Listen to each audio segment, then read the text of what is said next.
Well, this is a toy that I think I discovered it in like seventh or eighth grade, and I remember thinking it was cool.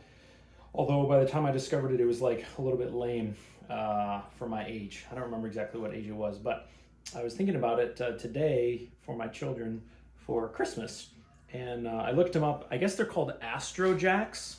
It's kind of like a yo-yo, I guess, and you can come up with tricks. Um, but basically, you have two fixed balls, one in my hand and one at the bottom, and then a moving ball. And you can do tricks with it, and it's just kind of one of those satisfying things. I guess like a fidget spinner, and so in part because they weren't reasonably priced, and in part because I like making stuff for my kids, I decided to make it as a lathe project. So I just have some accessory cord. But you could, a 275 paracord would be a really good choice for this. You don't want a string that's too slippery. I ended up discovering inadvertently that part of what makes this sort of phenomenon work is a little bit of friction between the rope and the sliding ball. I learned that. You'll notice I put the grooves in there, and the one in the center of the sliding ball was going to have the two grooves, but I drilled the hole too big, and it was just too slippery. And so basically the whole system failed unless I got a bigger, thicker diameter cord, which I didn't want to do.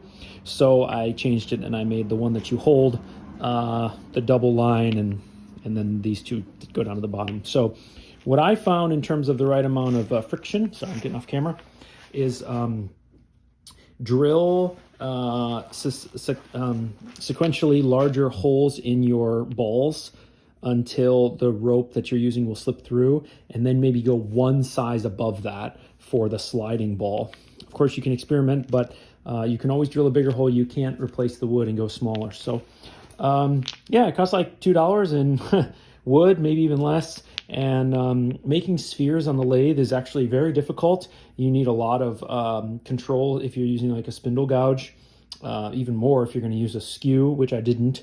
And I left kind of flat spots on the top. That's how I remember the one that I had as a kid, the little red foam rubber ball one that I had. But yeah, it's a great little Christmas gift. Hardly cost you anything.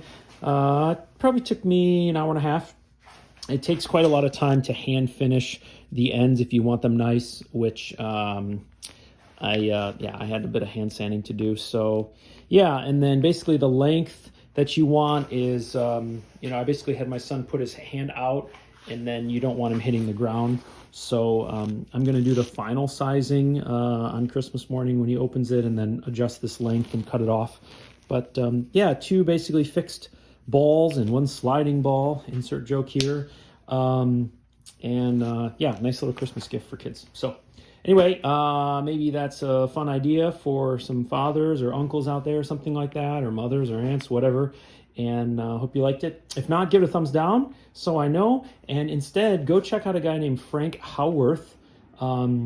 Really interesting feller. I think he's an architect originally, but he does amazing woodwork. And his videos are the opposite of mine. They're like just Hollywood level productions, just incredible. So check him out. He does a lot of interesting stuff on the lathe. Very talented, fascinating guy. If he doesn't get you into woodworking, I don't know what will. Anyway, in the meantime, have a great day and Merry Christmas.